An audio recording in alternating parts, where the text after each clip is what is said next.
Sumérgete en un viaje a través del tiempo y el espacio, donde desentrañamos los enigmas que la historia ha dejado atrás, desde misteriosos eventos y lugares olvidados hasta personajes envueltos en leyendas y secretos prohibidos. Acompaña a Eloy López en Los Misterios de la Historia, donde cada episodio revela un nuevo fragmento del enigma universal.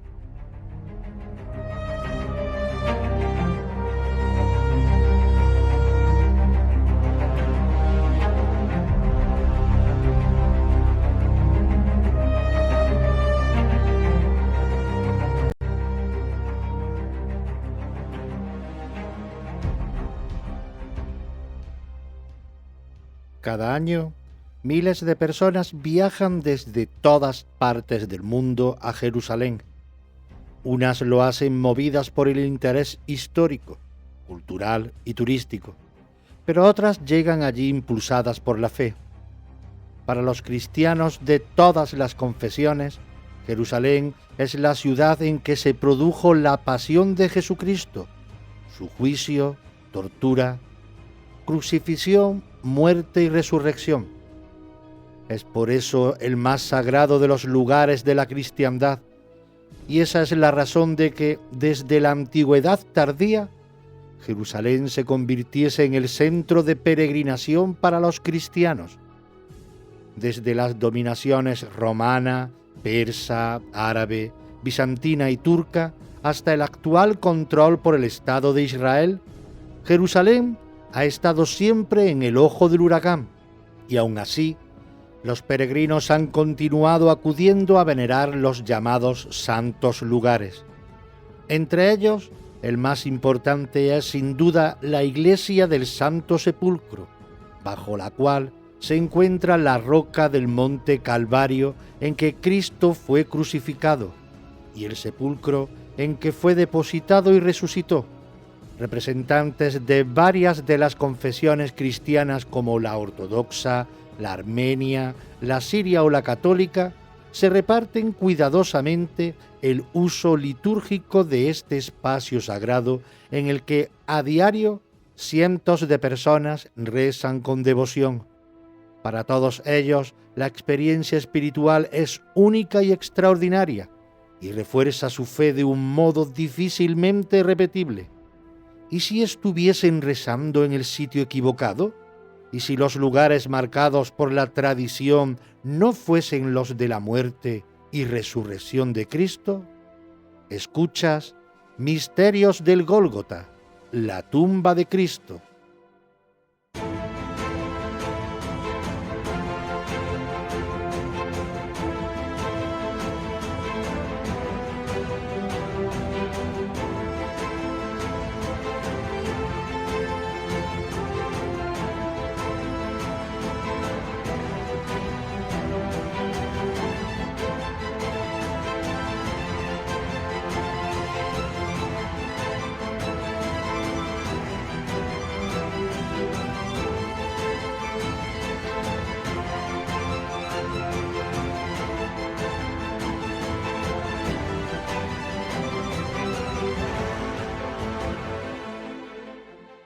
La iglesia del Santo Sepulcro.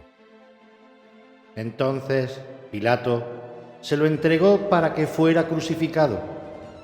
Tomaron pues a Jesús, y él, cargando con su cruz, salió hacia el lugar llamado Calvario, que en hebreo se llama Gólgota. Allí le crucificaron, y con él a otros dos, uno a cada lado y Jesús en el medio. Juan 19 del 16 al 18. Según el relato bíblico, Jesús fue juzgado y condenado a morir en la cruz.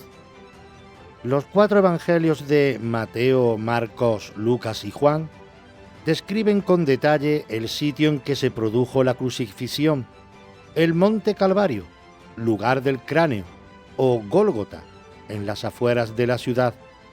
Después de la muerte, el cuerpo de Jesús fue depositado en un sepulcro vacío situado en un huerto próximo al lugar de la crucifixión, que no había sido empleado antes y pertenecía a José de Arimatea.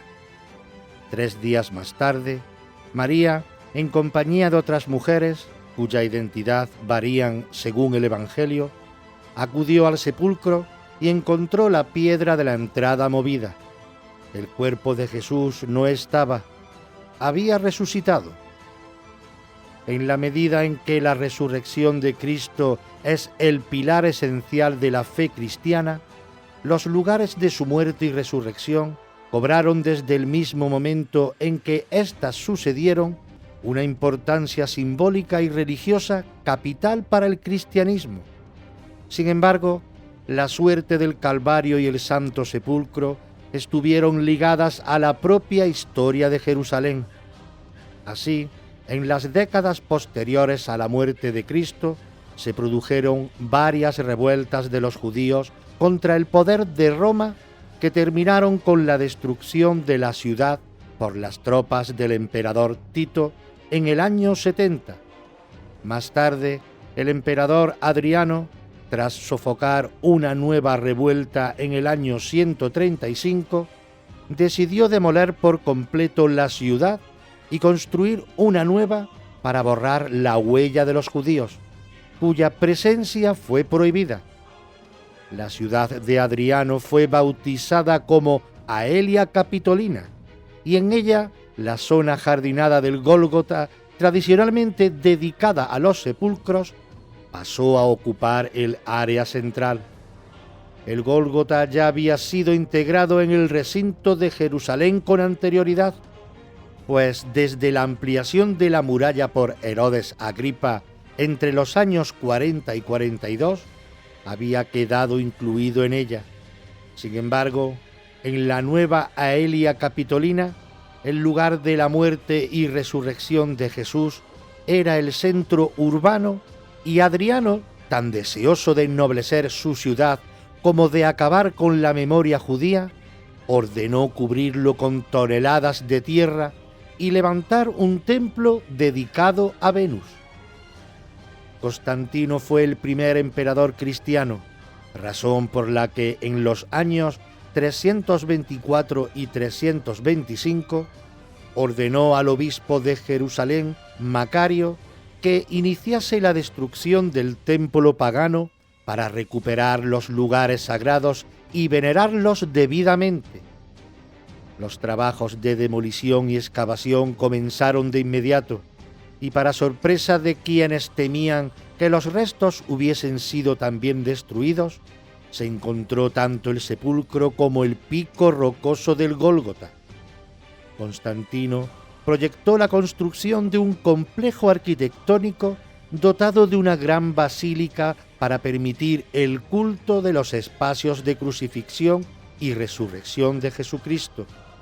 Para ello, fue necesario modificar la estructura geológica del terreno, de forma que la roca natural fue recortada, dejando solo dos formaciones cúbicas correspondientes al lugar en que se alzó la cruz y la tumba. En torno a ellas se construyó el magnífico complejo diseñado por los arquitectos del emperador, la que puede considerarse como primera iglesia del Santo Sepulcro. Fue así inaugurada el 13 de septiembre del año 335. Según algunas fuentes cristianas, Helena, la madre del emperador, habría tenido un papel crucial en todo este proceso, pues la decisión de Constantino habría sido tomada a raíz de su peregrinación a Jerusalén. Conforme a esta misma tradición, Helena no solo promovió la construcción del recinto sagrado, sino que fue quien halló el sepulcro, el lugar de crucifixión en el Gólgota y también la verdadera cruz en que Cristo fue crucificado. Según esta corriente, Helena habría encontrado en una antigua cisterna 3 cruces y 3 clavos, que actualmente se encuentran en las ciudades italianas de Monza, Milán y Roma. Un milagro habría permitido identificar la verdadera cruz de Cristo, razón por la que hoy en día en la iglesia del Santo Sepulcro hay una capilla dedicada a Santa Helena, en cuya parte inferior se sitúa el Inventio Crucis, hallazgo de la cruz. lugar donde teóricamente Helena encontró las reliquias. La Basílica de Constantino se convirtió en el lugar de peregrinación más importante de la cristiandad, pero no por ello se libró de los vaivenes políticos de la historia de la zona. Pese a todo, el complejo se mantuvo en pie durante casi 7 siglos, resistiendo a la invasión persa del año 614 y a la conquista árabe del año 638. Sin embargo, en 1009, el califa fatimí al-Hakim Bihar Jalá ordenó destruir todas las iglesias cristianas de Palestina, Egipto y Siria, y especialmente la Basílica del Santo Sepulcro, que fue expoliada y demolida hasta los cimientos. Durante 11 años los cristianos tuvieron prohibido acceder y rezar en la zona, situación que cambiaría gracias al Tratado de Paz entre Bizancio y el sucesor de al-Hakim, que permitió reconstruir partes del santuario. La dificultad para mantener el control y acceso a los lugares santos de la cristiandad llevó a los emperadores bizantinos a solicitar ayuda a los reinos medievales de Occidente, lo que daría pie a la organización de las cruzadas. El 15 de julio de 1009, los cruzados conquistaron Jerusalén. La ciudad quedaría bajo su poder durante cerca de un siglo. Fue entonces cuando se emprendieron las obras para devolver su esplendor a la iglesia del Santo Sepulcro, que recogería en su traza y decoración la diversidad del estilo de todo el románico europeo. En 1187, Saladino reconquistó Jerusalén y la iglesia del Santo Sepulcro fue cerrada. Sin embargo, en los siglos siguientes se permitiría con muchas dificultades la presencia de comunidades cristianas en el recinto y el acceso de los peregrinos. Cristianos nestorianos, monofisistas, ortodoxos, católicos, armenios, todos se disputaban el control y uso de los lugares sagrados. Esta situación no mejoró bajo el dominio de los turcos otomanos, que comenzó en el siglo XVI y habría de durar hasta comienzos del XX.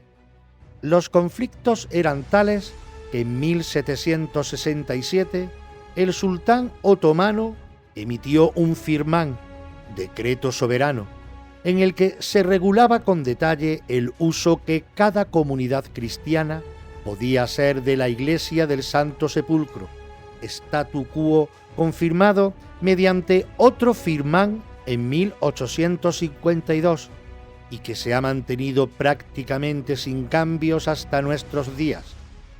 El aspecto de la iglesia, por el contrario, sí cambiaría, pues un incendio ocurrido en 1808 obligó a reconstruirla y darle su apariencia actual.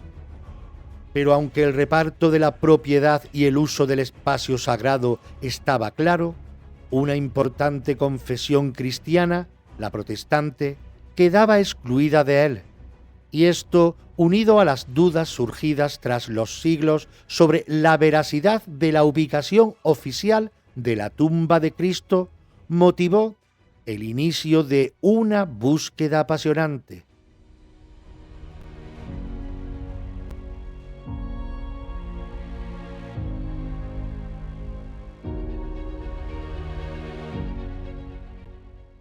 La tumba de extramuros. Tomaron el cuerpo de Jesús y lo envolvieron en lienzos con los aromas, conforme a la costumbre judía de sepultar. En el lugar donde había sido crucificado había un huerto, y en el huerto un sepulcro nuevo, en el que nadie todavía había sido depositado. Allí, pues, porque era el día de la preparación de los judíos y el sepulcro estaba cerca, pusieron a Jesús. Juan 19, del 40 al 42. Según los evangelios, el cuerpo de Jesús después de muerto fue depositado en un sepulcro siguiendo la tradición judía. Conforme a la misma, Los hombres humildes eran enterrados y sólo las personas relevantes podían disponer de sepulcros excavados en la roca, como el descrito en la Biblia y que José de Arimatea ofreció para la ocasión. También la tradición judía obligaba a que los cementerios estuviesen fuera de la ciudad, de modo que el Gólgota, en tiempos de Cristo, debía encontrarse fuera del recinto amurallado de Jerusalén. Sin embargo, con las profundas transformaciones vividas por la ciudad a lo largo del tiempo, a finales del siglo XIX, al igual que hoy, la iglesia del Santo Sepulcro se encontraba en pleno corazón de Jerusalén. Así las cosas, la posibilidad de que la sepultura de Cristo no se encontrase en el lugar señalado por la tradición no resultaba inverosímil, sino todo lo contrario. Eso mismo fue lo que en 1883 pensó el afamado general británico Charles G. Gordon, miembro del Cuerpo de Ingenieros Reales. Gordon era un protestante fervoroso con un enorme interés por las cuestiones religiosas. Persuadido de que la iglesia del Santo Sepulcro podía estar erigida en el lugar equivocado, se convenció de que en realidad la tumba sagrada podía encontrarse en alguna parte de una colina rocosa situada al norte de la ciudad. Se trataba de la conocida como Colina de la Calavera, una formación rocosa cuya forma y hendiduras recordaban a un cráneo humano. Habida cuenta del significado del nombre Calvario, cráneo, Gordon consideró más que probable que aquel fuese el lugar correcto de la ubicación del sepulcro de Jesús. La idea no era nueva, pues ya había sido propuesta por el teólogo alemán Otto Tenius en 1842. Gordon la retomó y gracias a sus investigaciones sobre el asunto llegó al convencimiento de que la hipótesis era cierta. En 1883, el general publicó sus ideas e incluso escribió a la reina Victoria para comunicarle que había hallado el Gólgota. La relevancia pública de Gordon en la sociedad británica de la época haría que su teoría se extendiese como un reguero de pólvora. Algunos partidarios de las ideas de Gordon comenzaron a buscar en la citada colina los restos de una tumba similar a la descrita en el Nuevo Testamento. Pronto dieron con una antigua tumba que había sido puesta al descubierto en 1867 y que parecía responder a las características requeridas. Se trataba de un sepulcro excavado en la roca, no una cueva natural, que por su amplio tamaño podía responder a la de un hombre acomodado como José de Arimatea, en la que había talladas dos fosas para depositar cuerpos y cuyo acceso se cerraba con una piedra rodante. La noticia voló y cientos de partidarios en Gran Bretaña contribuyeron con donativos para la recuperación del lugar y su mantenimiento. En 1894, un grupo de ellos, encabezados por el arzobispo de Canterbury, adquirió la propiedad de la zona comprendida por la tumba y la colina de la Calavera. El conjunto quedó al cuidado de la Asociación de la Tumba del Jardín, pero no todos los especialistas apoyaron esta identificación y no tardaron en comenzar a publicarse serias refutaciones de la misma. Las posteriores campañas de excavación arqueológica terminarían por demostrar que la llamada tumba del jardín no podía ser la sepultura de Cristo. Tanto las características formales como las técnicas de datación arqueológica llevaron a la conclusión de que se trataba de un sepulcro de la época del primer templo de la historia hebrea, es decir, la época del templo de Salomón, entre los siglos 8 y 6 antes de Cristo, mientras que Jesús vivió en tiempos del segundo templo, el templo de Zorobabel y Herodes el Grande, que sustituyó al de Salomón. La tumba del jardín era demasiado antigua, por lo que no podía ser una sepultura no estrenada como fue la de Cristo. Aunque hoy en día es un precioso lugar que recibe centenares de visitas, la asociación que continúa gestionándola no afirma que fuese la tumba de Jesús. Los debates sobre la legitimidad de la Iglesia del Santo Sepulcro prosiguieron, y las dificultades para obtener permisos de excavación en la propia iglesia no permitían esclarecer el asunto, por lo que los arqueólogos buscaron otras vías para poder comprobarla. Según las fuentes, cuando Constantino construyó la primera iglesia del Santo Sepulcro, ésta se encontraba en el recinto delimitado por la tercera muralla de Jerusalén, es decir, la construida por Herodes Agripa I en el año 41. Pero en tiempos de Jesús, la muralla que rodeaba la ciudad era la interior, la segunda, por lo que la iglesia del Santo Sepulcro podía haber estado entonces fuera del recinto amurallado, como correspondía a la zona del cementerio. El problema era que, para poder asegurarlo, era necesario conocer en qué lugar se alzó la segunda muralla, y sólo se contaba con una escueta mención a la misma en la obra del historiador judío Flavio Josefo. Unas excavaciones llevadas a cabo en el siglo XIX en el lado este de la iglesia del Santo Sepulcro habían puesto al descubierto una especie de barranco rocoso bajo el cual apareció una gran acumulación de piedras alineadas que parecían proceder de una muralla. Los especialistas barajaban la posibilidad de que pudiese tratarse de restos de la segunda muralla, lo que demostraría que el lugar en el que se alzaba la iglesia estaba en las afueras de Jerusalén en tiempos de Cristo. Sin embargo, la hipótesis no podía demostrarse. Habría que esperar a la segunda mitad del siglo XX para que el misterio fuese resuelto. En 1961, la arqueóloga británica Kathleen Kenyon se encontraba excavando un barrio cristiano de Jerusalén cuando descubrió restos de lo que había sido una cantera en tiempos de Jesús. Las canteras, como en la actualidad, se ubicaban siempre fuera de los núcleos de población y, dada la cercanía de su hallazgo con la iglesia del Santo Sepulcro, Kenyon consideró razonablemente pensar que ésta estaba por entonces fuera del recinto amurallado. Su suposición sería corroborada 3 años más tarde por el arqueólogo franciscano Virgilio Corbo, durante sus trabajos de inspección de los cimientos de la iglesia. Corbo había excavado varias zanjas y aprovechó la situación para tratar de arrojar luz sobre la cuestión que tanto tiempo llevaba en boca de todos.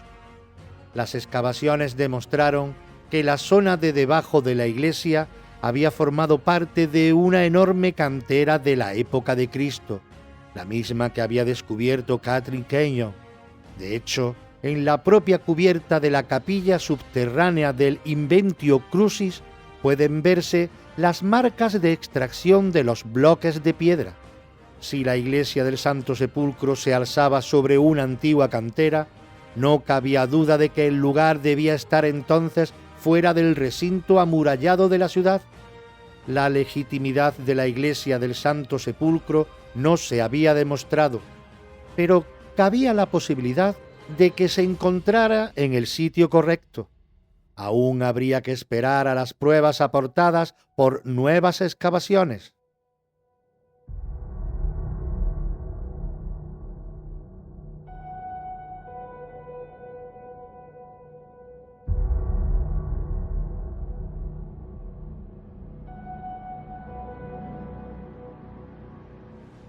Hallazgos bajo la iglesia. Una vez demostrado que la iglesia del Santo Sepulcro se elevaba sobre un lugar de las afueras de Jerusalén en tiempo de Jesús, restaba encontrar los vestigios arqueológicos que permitiesen confirmar que ese lugar era el antiguo Gólgota. Los trabajos arqueológicos establecieron que la cantera había sido empleada como tal entre los siglos 8 y 1 a.C. En vida de Jesús, los trabajos de extracción habían finalizado, de forma que cabía la posibilidad de que en ese emplazamiento rocoso se excavaran tumbas y se cultivasen pequeños huertos y jardines conforme a las costumbres funerarias judías. Según los textos bíblicos, el Gólgota tendría esas características, pues la tumba cedida por José de Arimatea a Jesucristo estaba excavada en la roca y se encontraba en un pequeño huerto. El éxito de las excavaciones llevadas a cabo por el franciscano Virgilio Corvo motivó que también otras confesiones emprendiesen sus propias campañas de excavación arqueológica en busca de pruebas definitivas. Así, en los años 70 del siglo pasado, un equipo de arqueólogos armenios inició exploraciones en la capilla de San Bartán y los mártires armenios. Los trabajos demostraron que ésta también formaba parte de la antigua cantera, ya que en su cubierta se conservaban marcas de las tareas de extracción de bloques de piedra. Al excavar en profundidad, encontraron una gran cantidad de restos que permitían reconstruir la historia de la zona, entre los que resultaron especialmente importantes los vestigios del Foro de Adriano y los restos de los cimientos de la Basílica de Constantino. Pero la mayor de las sorpresas se encontraría en la cámara principal de la capilla, cuando salió a la luz un dibujo de una barca realizado en la superficie lisa de una piedra. Bajo él figuraba la inscripción latina Domine Ibimus, Señor, fuimos, y algunos especialistas consideraron que podría datar de principios del siglo IV. La inscripción parece una respuesta al Salmo 122, versículo 1 del Antiguo Testamento. ¡Qué alegría cuando me dijeron, vamos a la casa de Yahvé! Finalmente pisan nuestros pies tus umbrales, Jerusalén. La expresión Señor, fuimos sería una afirmación de los peregrinos y por tanto una prueba de que el lugar era objeto de peregrinación antes de la construcción de la Basílica de Constantino.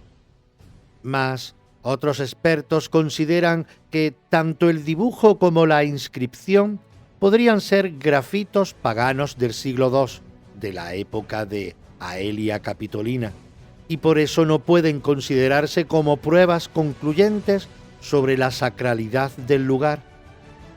No menos sorprendentes y polémicos fueron los resultados de las excavaciones llevadas a cabo en los años 80 por los arqueólogos griegos en la Capilla del Calvario. Según la tradición y como indica su nombre, esta capilla se encuentra en el lugar de crucifixión de Jesús. De hecho, bajo el altar de la misma y protegido por una estructura de cristal, puede verse un pequeño promontorio rocoso en el que un círculo de plata indica el lugar exacto donde se clavó la cruz en que murió Cristo. En 1988, los arqueólogos levantaron el revestimiento del suelo de la capilla alrededor de la roca del Calvario para poder estudiar todo el promontorio. El resultado no dejó a nadie indiferente, pues lo que pudo comprobarse es que el punto de elevación de la cruz de Cristo era como una roca en forma de dedo. El problema era que una estructura rocosa tan alta y estrecha difícilmente podría haber albergado 3 cruces, es decir, las correspondientes a Jesús y los 2 ladrones entre los que fue crucificado. Algunos especialistas afirman que, dadas las características de la estructura descubierta, el lugar tradicional de la crucifixión está claramente equivocado.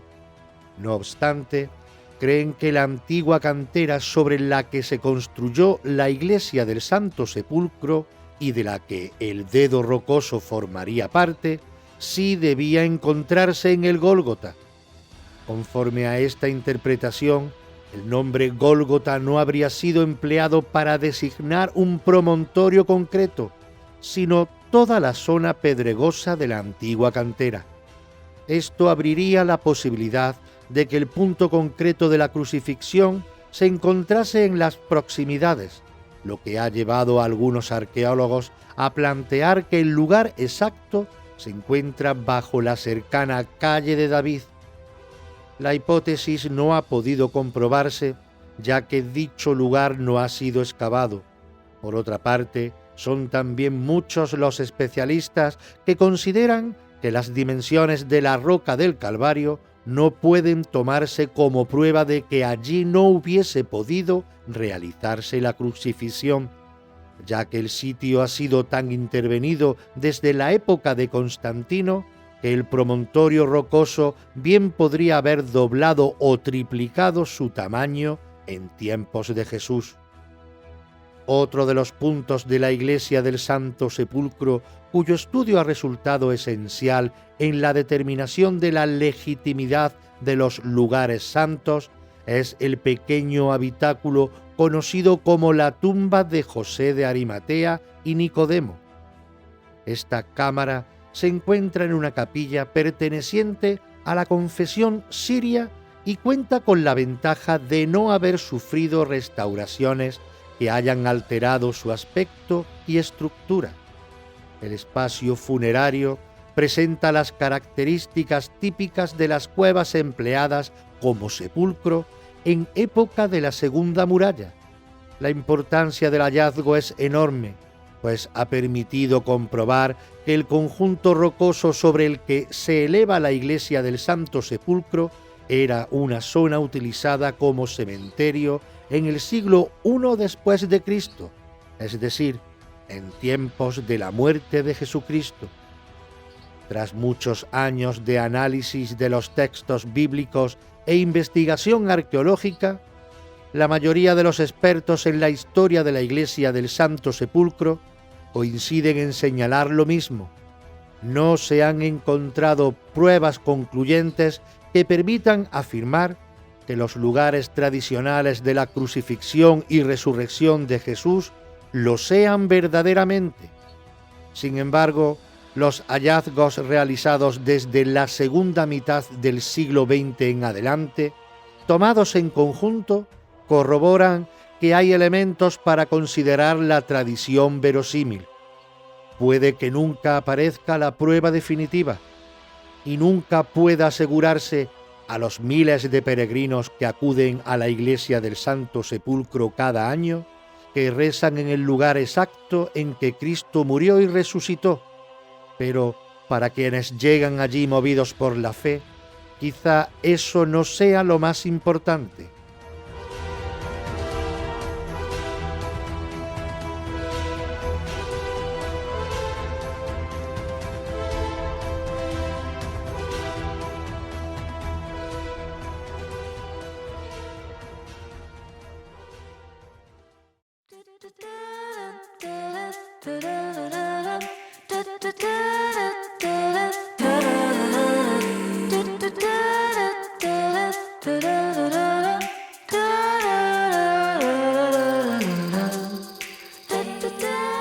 Gracias por acompañarnos en este viaje a través de los misterios de la historia. Esperamos haber despertado tu curiosidad y haber aportado nuevas perspectivas sobre los enigmas del pasado. No olvides que cada episodio es una pieza más en el vasto rompecabezas de nuestro legado humano. Soy Eloy López y te espero en el próximo episodio de Los Misterios de la Historia, donde continuaremos explorando los secretos que el tiempo ha guardado. ¿Que dónde? Aquí, en Radio Sintonía, en el 106.9 de tu dial de FM y por ende en la onda local de Andalucía. También nos podéis escuchar en Spotify, y Amazon Music. Hasta la próxima.